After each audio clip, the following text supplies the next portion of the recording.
ذرا اس بات پہ تو غور کریں کہ ایک زمبی شخص کو اللہ تبارک و تعالیٰ نے مسجد میں داخل ہونے سے منع فرمایا ہے اور ایک بے وضو شخص کو قرآن پر ہاتھ لگانے سے منع فرمایا. اللہ تعالیٰ کا ارشاد ہے وَلَا جُنُبًا إِلَّا عَابِرِي سَبِيلٍ حَتَّى تَغْتَسِلُوا، اور نہ ہی جنبی شخص مسجد میں داخل ہو سکتا ہے سوائے کوئی مجبوری میں راستہ عبور کرنے والے شخص کے. بغیر نہائے بغیر غسل کیے کوئی جنبی شخص مسجد میں داخل نہیں ہو سکتا سوائے مسافر کے مجبوری میں راستہ سفر کرنے والے کے لیے. اور دوسری جگہ فرمایا وَلَا يَمُسُّهُ إِلَّا الْمُطَهَّرُونَ، اور اس قرآن کو نہیں چھو سکتے مگر پاک اور ستھرے لوگ. تو ان دونوں چیزوں سے ثابت ہوا کہ اللہ تعالیٰ نے جنبی کو مسجد میں داخل ہونے سے اور بے وضو کو قرآن کو ہاتھ لگانے سے منع فرمایا. کیوں؟ جبکہ یہ تو مباح چیز ہے، مباح ہے، یعنی درست ہے، جائز ہے، حرام نہیں ہے. نہ جنبی ہونا حرام ہے نہ بے وضو ہونا حرام ہے. بے وضو ہونا یا جنبی ہونا مباح ہے، جائز ہے، درست ہے.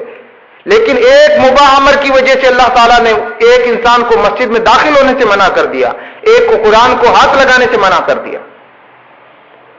تو وہ شخص کیسے مسجد میں داخل ہو سکتا ہے جو حرام اور شبہ کے کھانے سے اپنے آپ کو آلودہ رکھتا ہے، حرام اور شبہ کے کھانے کا عادی ہے، حرام اور شبہ کی نجاست سے آلودہ ہے.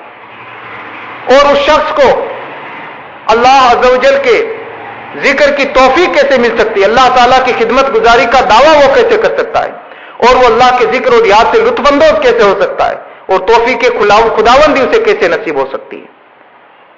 ایک بزرگ رحمۃ اللہ تعالی علیہ کا قول ہے الطاعۃ مخزونۃ من خزائن اللہ تعالی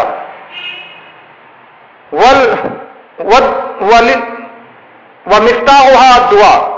الطاعۃ مخزونۃ من خزائن اللہ تعالی ومفتاحها الدعاء واسنانها الحلال فاذا لم يكن للمفتاح اسنان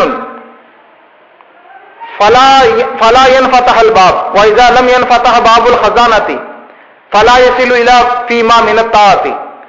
کہ عبادت جو ہے، عبادت و اطاعت یہ اللہ تعالیٰ کی طرف سے بہت بڑے خزانوں میں سے ایک خزانہ ہے، اور اس کی چابی دعا ہے، اور اس دعا اور اس چابی کے دندانے رزق حلال ہے. اس چابی کے دندانے رزق حلال ہے. تو جب چابی میں دندانے نہیں ہوں گے تو دروازہ نہیں کھلے گا، اور جب خزانے کا دروازہ نہیں کھلے گا تو پھر انسان اس کے مقصد تک نہیں پہنچ سکتا، اس مقصد کو حاصل کرنا اس کے لیے ممکن نہیں.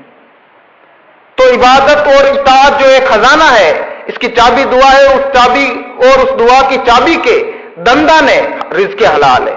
تو اصل جو ہے دندانے کے بغیر چابی کی کوئی حیثیت نہیں ہوتی. تو رزق حلال کے بغیر نہ دعا مقبول ہوتی ہے نہ عبادت کا خزانہ کھل سکتا ہے. اور تیسری چیز جو رزق حرام اور شبہ کا کھانا کھانے کی وجہ سے پیدا ہوتی ہے وہ یہ ہے کہ حرام اور شبہ کی غذا کھانے والا شخص نیک کام کرنے سے محروم رہتا ہے.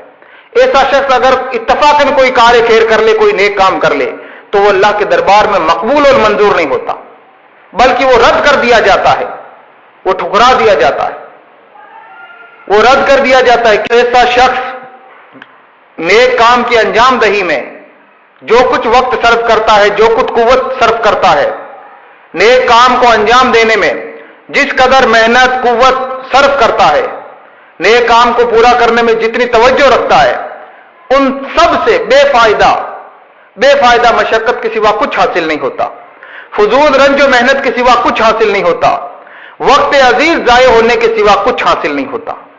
حضور اکرم صلی اللہ تعالی علیہ وسلم کا ارشاد ہے کم من قائم لیس من قیامہ الا السحر وکم من صائم لیس من صیامہ الا الجوع والظما. کتنے رات کو قیام کرنے والے ایسے ہیں کہ ان کے قیام کے سبب سوائے انہیں بیداری کی مشقت اٹھانے کے اور کچھ نہیں ملتا. ان کے قیام سے انہیں بیداری کے سوا اور کچھ نہیں ملتا، کوئی فائدہ نہیں ہوتا اس قیام اور عبادت سے. اور کتنے ایسے روزے دار ہیں جن کے روزے سے بھوک اور پیاس برداشت کرنے کے سوا کوئی فائدہ نہیں ہوتا، یعنی ان کے روزے قبول نہیں ہوتے، ان کے قیام قبول نہیں ہوتے. وجہ کیا ہے؟ کہ وجہ ان کا کھانا صحیح نہیں ہوتا، ان کے کھانے پر صحیح توجہ نہیں ہوتی، ان کا پرہیز کامل نہیں ہوتا. حضرت ابن عباس رضی اللہ تعالی عنہما سے روایت ہے کہ لا يقبل اللہ تعالی صلاۃ امرئ فی جوفہ حرام. اللہ تبارک و تعالیٰ اس شخص کی نماز قبول نہیں فرماتا جس کے پیٹ میں حرام غذا ہو، جس کے پیٹ میں حرام لقمہ ہو، جس کے پیٹ میں حرام کھانا ہو۔ تو ان تمام روایات سے یہ پختہ معلوم ہوتا ہے کہ انسان کے لیے رزق حلال ہی فائدہ مند ہے، حرام اور شبہ کے کھانے سے سراسر نقصان ہے۔ یہ جو 3 وجہ بیان کی گئی، یہ حرام اور شبہ کا کھانا، حرام ہو یا اس میں شبہ ہو کہ یہ حرام ہے یا حلال ہے، تو اس طرح کے کھانے کو کھانے سے پرہیز کرنے کے متعلق یہ 3 وجہ بیان کی گئی۔